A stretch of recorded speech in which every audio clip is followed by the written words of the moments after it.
Good morning students. आज हम exercise 11.5 start करेंगे। उसमें आपके इक्वेशंस आएगी, तो आप पहले इक्वेशन समझ लो। इक्वेशन क्या चीज होती है। देखो, हमने अलजेब्रिक एक्सप्रेशन अभी पढ़े थे इसके पहले वाले एक्सरसाइज में, जैसे 2x 5n। तो ये नंबर्स हमारे पास क्या है, अलजेब्रिक एक्सप्रेशन है।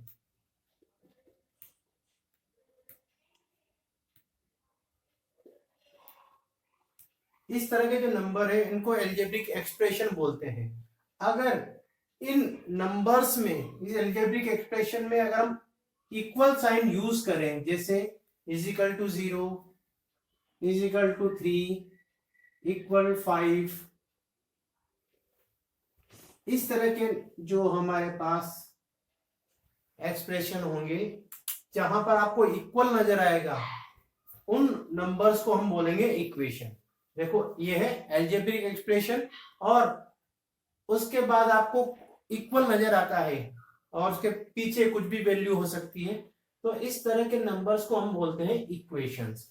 यानी वहां पर क्या क्या होना चाहिए इक्वेशन में, एक तो वेरिएबल यानी कोई अल्फाबेट होना चाहिए, और दूसरा इक्वल होना चाहिए। दो चीजें होनी चाहिए। क्या होनी चाहिए, एक तो इक्वल, और एक कोई भी अलजेब्रिक एक्सप्रेशन यानी कोई भी अल्फाबेट होना चाहिए। ए बी सी से लेकर जेड तक कोई भी वैल्यू हो सकती है, और इक्वल, इक्वल भी कंपलसरी चीज है। ठीक है, लेफ्ट में ये इक्वल है और इसको बोलेंगे हम आरएचएस, और लेफ्ट में इक्वल के लेफ्ट में उसे बोलेंगे एलएचएस। तो यहां पर इक्वेशन के लिए क्या क्या होना चाहिए, एक तो इक्वल होना चाहिए, और एक कोई भी एक अलजेब्रिक एक्सप्रेशन यानी एक कोई भी अल्फाबेट होना चाहिए। यही अब हमारे स्टार्ट करेंगे एक्सरसाइज 11.5 में। क्वेश्चन नंबर फर्स्ट, हमको कुछ स्टेटमेंट, कुछ एक्सप्रेशन दे रखे और हमको बताना है कि इनमें से कौन सा इक्वेशन है और विथ ए वेरिएबल, जिसमें एक वेरिएबल हो यानी कोई अल्फाबेट हो। तो देखो, फर्स्ट में देखते हैं अपन क्या है। 17 is equal to x plus 7। देखो, दो चीजें देखनी है आपको, इक्वल है, यस, कोई अल्फाबेट है, यस, तो ये अलजेब्रिक इक्वेशन है, यस। ठीक है, इसी तरह में बी में देखो आप, t minus 7 greater than 5। t minus 7 5 से बड़ा। -7, देखो अल्फाबेट तो मौजूद है लेकिन इक्वल का साइन नहीं है, कहां का है, ग्रेटर देन का, तो ये इक्वेशन नहीं है। हम लिखेंगे नो, ये इक्वेशन नहीं है। रीजन क्या है, यहां पर इक्वल नहीं है। ठीक है, इसी के साथ नेक्स्ट चलते हैं अपन सी। 4/2 इज इक्वल टू 2। देखो, इक्वल है लेकिन अल्फाबेट नहीं है, तो नो हम लिखेंगे यहां पर। ठीक है, इसका रीजन क्या है, हमारे पास यहां पर अल्फाबेट नहीं है। तो इस तरह से आपको करने, जहां पर अल्फाबेट और इक्वल नहीं है, दोनों में से एक चीज नहीं है, तो वो इक्वेशन नहीं कहलाएगी। जैसे मैं एक को कराता हूं, एच वाला देखना, 2n plus 1 is equal to 11। यहां देखो n है और इक्वल है, तो ये यस आएगा। ठीक है, बस आपको इतना सा ही काम करना है। अब हम करेंगे क्वेश्चन नंबर 2। क्वेश्चन नंबर 2 है हमारे पास, complete the entire in the third column of the table. Third column आपको बताना है, यहाँ पर ये यस आएगा, नो। सबसे पहले आप समझना, ये हमारे पास इक्वेशन है और इक्वेशन में जो y है उसकी वैल्यू दे रखी है।